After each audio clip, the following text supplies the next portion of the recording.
Hello. So previous lectures में हमने periodic functions के बारे में पढ़ा, ऑड एंड इवन फंक्शंस क्या होता है उनके बारे में पढ़ा।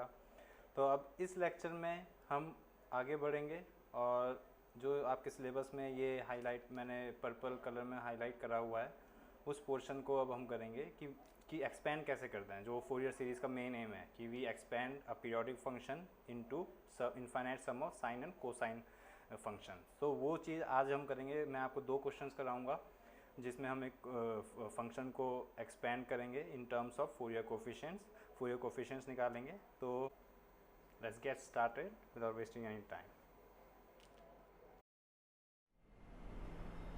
गाइस, तो प्रीवियस लेक्चर में हमने एक पीरियोडिक फंक्शन को प्लॉट करना सीखा था और उसको एनालाइज करना सीखा था। तो अगर आपने वो वीडियो नहीं देखी है तो प्लीज़ वो वीडियो देखिए, मैंने लिंक डिस्क्रिप्शन में दे रखा है। और उस वीडियो के बाद अब यहाँ पर अब हमने प्लॉटिंग सीख लिया है, पीरियोडिक फंक्शन के बारे में हमको पता चल गया है। तो अब हम आते हैं कि फोरियर सीरीज़ की प्रॉपर डेफिनेशन में। मैंने इंट्रोड्यूस पहले कर दी थी, बट अब हम उस पर डिटेल पे थोड़ा समझते हैं कि फोरियर सीरीज़ होती क्या है।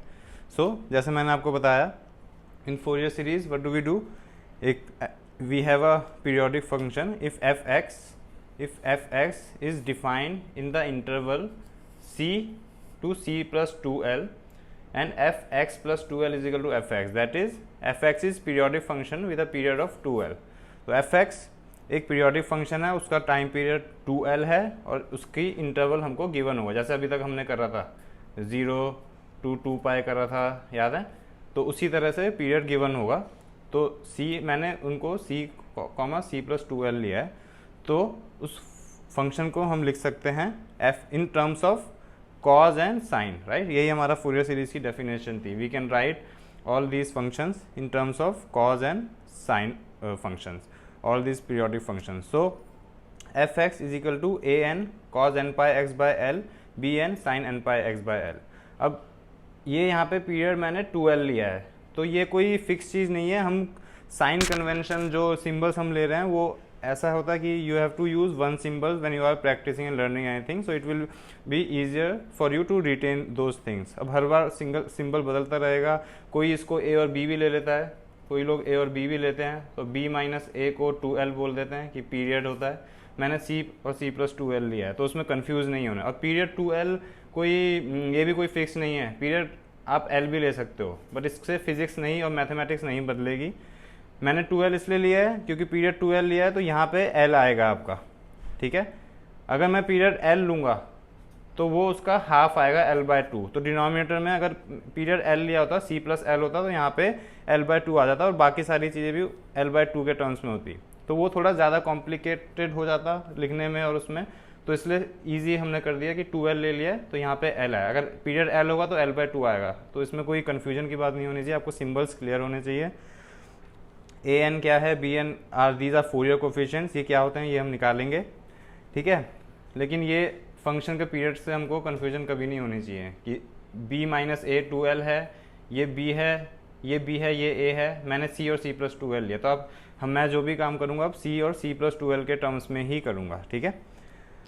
तो अब इसको हम खोलते हैं, समेशन साइन को खोलेंगे तो क्या होगा, पहले n को 0 पुट करो, तो a0 cos 0 pi x by l plus b0 sine 0 pi x by l. ये फर्स्ट टर्म हो गया। फिर सेकंड टर्म क्या होगा, n को 1 पुट करो, a1 cos pi x by l plus b1 sine pi x by l, right? इसी तरह से अब थर्ड टर्म n2 हो जाएगा, a2 cos 2 pi x by l plus b2 sine 2 pi x by l, right? तो ऐसे ही हम और टर्म्स 3 आ जाएगा, 4 आ जाएगा, उनको ऐड करते रहेंगे। तो अब इसमें देखिए, अब ये cos 0 है, this term will give you 1, cos 0 is 1 and this term will become 0, right? Because sin 0 is 0, तो ये 0 हो जाएगा। तो अब इसको हम कैसे लिख सकते हैं, तो यहाँ पे cos 0 1 हो गया, a0 बचा हमारे पास, तो it will B a0 plus बाकी टर्म एज इट इज़ रहेंगे। ये 0 हो गया। अब इन चीज़ों को हम ऐसे ही लिख देंगे, a1 cos pi x by l plus b1 sine pi x by l plus A2 cos 2 pi x by l plus B2 sine 2 pi x by l and so on. तो अब इसमें हमने देखा कि यहाँ पे 0 से स्टार्ट हुआ था इन्फिनिटी तक, तो 0 को पुट करने के बाद हमें ये A0 टर्म मिल गया। ये 0 को जब हमने n पुट करा तो ये टर्म मिल गया, बाकी सब टर्म्स एज इट इज़ चल रहे हैं। तो ये 1 से स्टार्ट हो रहा है, पहले 0 से स्टार्ट हो रहा था। तो इसको हम इस तरह से लिख सकते हैं कि आपका जो f(x) है that can be written as A0 plus, अब इसको हम समेशन कर देंगे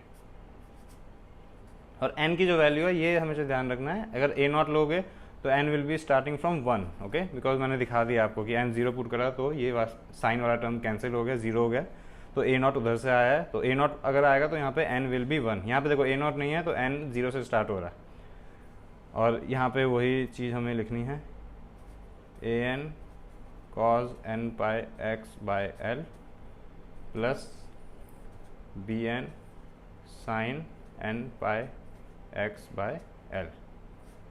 तो ये आपका फोरियर एक्सपेंशन है किसी पीरियोडिक फंक्शन का।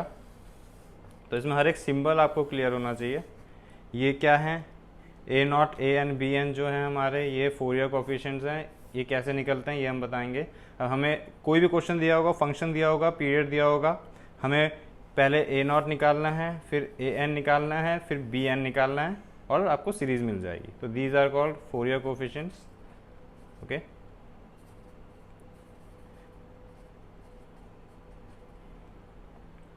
And every symbol should be clear here. Here period of the function is 2l, तो पीरियड 2l है तो नीचे l आया है, ये बात ध्यान रखना है, okay. And f(x) is periodic, okay. तो ये हमारा फोरियर सीरीज का हमने लिख दिया कि कैसे लिखते हैं। अब इसमें A0 और ये सब चीज़ें हैं क्या,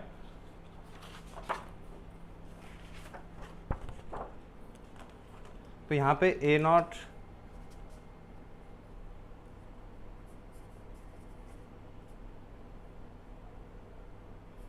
A0 will be equal to 1/2l, ठीक है, 1/2l c to c plus 2l integral f(x) जो फंक्शन गिवन है dx, okay. And an will be 1/l c plus 2l f(x) cos n pi x by l dx, and bn will be 1/l c, limit वही है जहाँ पे आपका function defined है, c to c plus 2l पे defined है, तो वही लिमिट है, f(x) sine n pi x by l dx, ठीक है। तो अब ये बात ध्यान रखिए कि जो A0 है उसमें जो लिमिट है वो कंप्लीट फंक्शन है, कंप्लीट टाइम पीरियड है 2l, बाकी an में ये an और bn में l है, हाफ है उसका पीरियड का हाफ, ठीक है। इस बात का ध्यान रखना है, जब हम क्वेश्चन करेंगे तो बिल्कुल ही क्लियर हो जाएगा कि कैसे हम करना है, वो कोई दिक्कत नहीं, क्वेश्चन ज़रूर होंगे। उससे पहले थोड़े जो बेसिक्स हैं हमें और क्लियर होनी चाहिए।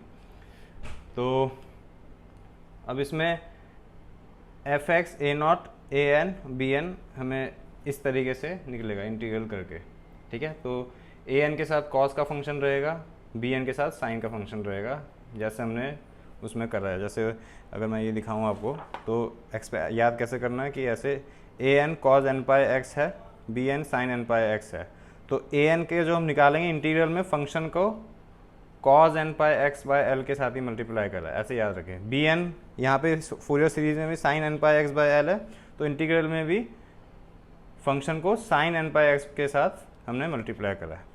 तो कन्फ्यूजन इससे नहीं होगी एग्ज़ाम में कभी प्रेशर में कि कॉस साइन कहाँ आएगा, ऐसे आप याद कर सकते हैं, ठीक है। अब इसके दो केसेस होते हैं जो फेमस होते हैं, मतलब जिन टाइप के आपको एग्ज़ाम में क्वेश्चन आते हैं वो मेनली इस टाइप के ही होते हैं। तो let us see, first is put c is equal to 0। अब c इज इक्वल टू 0 करा तो आपका f(x) क्या हो जाएगा, F x will be a0 plus summation n is equal to 1 to infinity an cos n pi x by l plus bn sin n pi x by l। अब इसमें F x तो ये हो जाएगा and C zero है, तो your function is defined between 0 to 2l, right? Because c is 0, so this implies c plus 2l will be 0 plus 2l is equal to 2l। तो your c plus 2l की जगह 0 plus 2l आ गया, तो a not will be 1/2l, limit was c to c plus 2l, तो 0 to 0 plus 2l, that is 2l an fx dx, sorry fx dx, और आपका an क्या हो जाएगा 1/l, c to c plus 2l की जगह 0 to 2l fx an के साथ cos n pi x,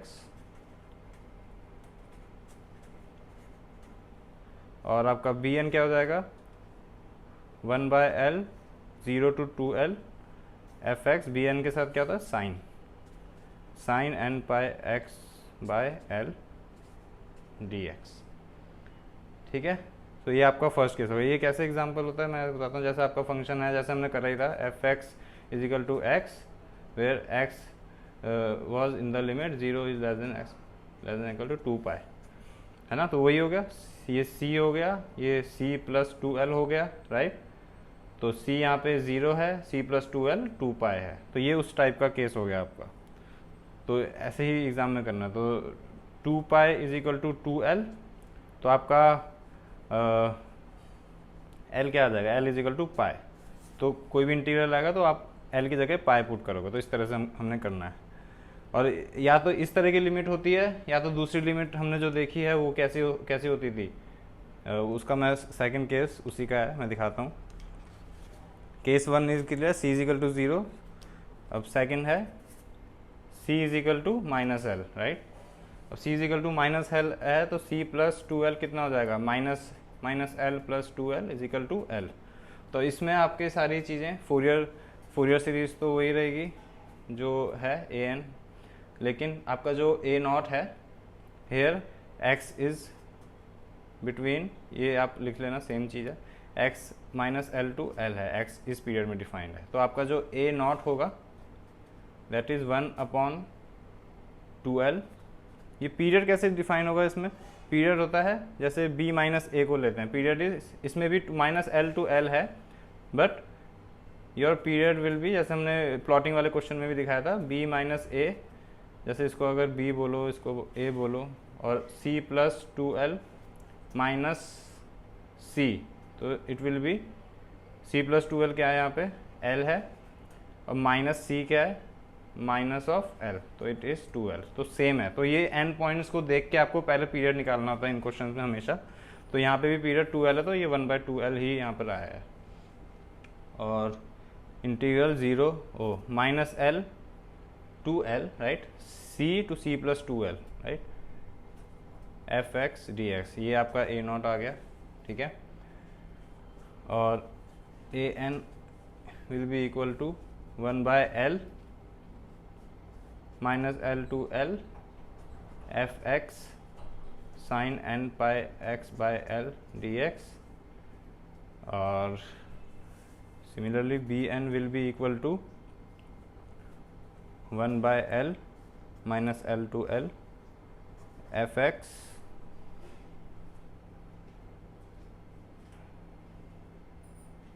sorry an के साथ कॉस आएगा,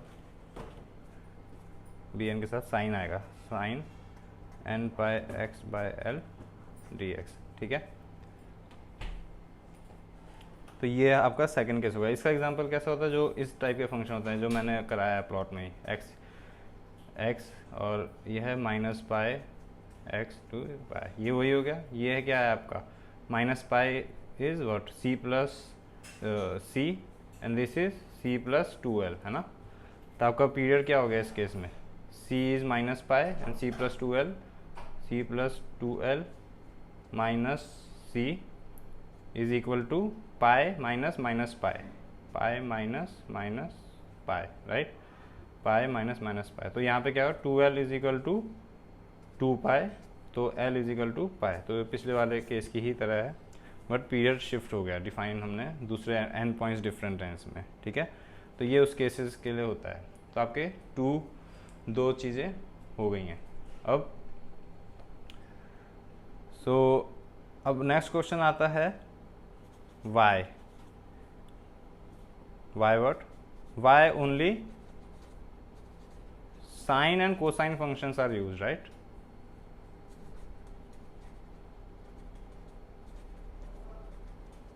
अब भाई पीरियोडिक फंक्शन है, उसको हमको साइन एंड कोसाइन के टर्म्स में ही क्यों हम यूज़ करते हैं, ये काफ़ी इंपॉर्टेंट क्वेश्चन है। ये आपके इंटरव्यूज़ वगैरह में हर जगह ये पूछा जाता है, तो ये आपको इसका आंसर पता होना चाहिए, ये कंसेप्ट है। लेकिन क्योंकि आपका ट्रिग्नोमेट्रिक फंक्शन तो पीरियोडिक tan भी है, सारे ट्रिग्नोमेट्रिक फंक्शन पीरियोडिक हैं साइन और कोसाइन के अलावा, बट इन्हीं को हम क्यों यूज़ करते हैं, उसका रीज़न है बिकॉज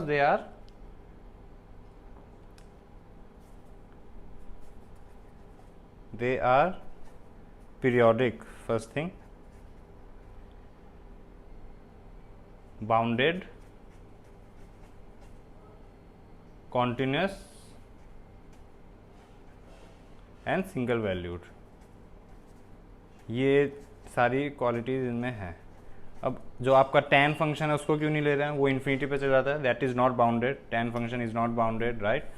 कॉन्टीन्यूस नहीं है क्योंकि ब्रेक होता है, वो ग्राफ आप देख लीजिएगा tan का, साइन का ग्राफ ऐसा होता है। तो ये at every point there is a single value, that means it is continuous. तो कॉन्टीन्यूस है, पीरियोडिक है, सिंगल, तो ये this is the best function to represent such signals, जो प्रैक्टिकल एप्लीकेशंस में हम यूज़ करते हैं।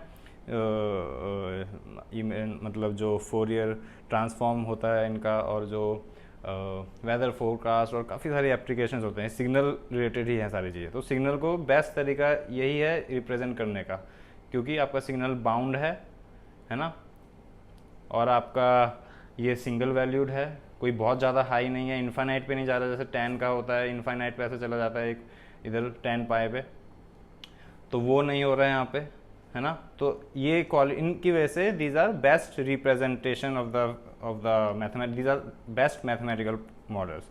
और दूसरा एक और है कि these are orthogonal functions, sine and cosine are orthogonal functions. ये चीज़ आपको पता होनी चाहिए कि इनको क्यों यूज़ करते हैं। ऑर्थोगोनलिटी क्या होती है फंक्शन की, ये मैं अब नेक्स्ट लेक्चर में बताऊंगा, तो प्लीज़ उसको देखिए, बहुत इंपॉर्टेंट है। और ऑर्थोगोनल फंक्शंस की, इनकी जो ऑर्थोगोनलिटी की प्रॉपर्टी है उसी से हमको ये डिराइव होते हैं। ये चीज़ें भी मैं डिराइव कराऊंगा जो एग्जाम पॉइंट ऑफ व्यू से काफ़ी इंपॉर्टेंट है, कि A0 ये कैसे आया, AN ये कैसे आया, BN कैसे आया। तो इसकी जो डेरिवेशन है उसमें ऑर्थोगोनलिटी प्रॉपर्टी यूज होती है, use to derive A0, AN and BN। तो फोरियर कोएफिशिएंट्स को डिराइव करने में ये प्रॉपर्टी यूज होती है, इसलिए ही ये दोनों फंक्शन बेस्ट सूटेड हैं for this representation. Okay, so in the next lecture we will be discussing what are orthogonal functions and how sine and cosine are orthogonal. उसके बाद हम आगे और प्रॉब्लम्स पर आएंगे, लेकिन ये भी इंपॉर्टेंट है, आपको ये पता होना चाहिए, ये एग्जाम में भी आता है ऑर्थोगोनलिटी। ओके, तो इसलिए वो हमको लगता है वो मेरे को कराना चाहिए। तो नेक्स्ट लेक्चर में मैं इसके बारे में डिस्कस करूँगा। Thank you.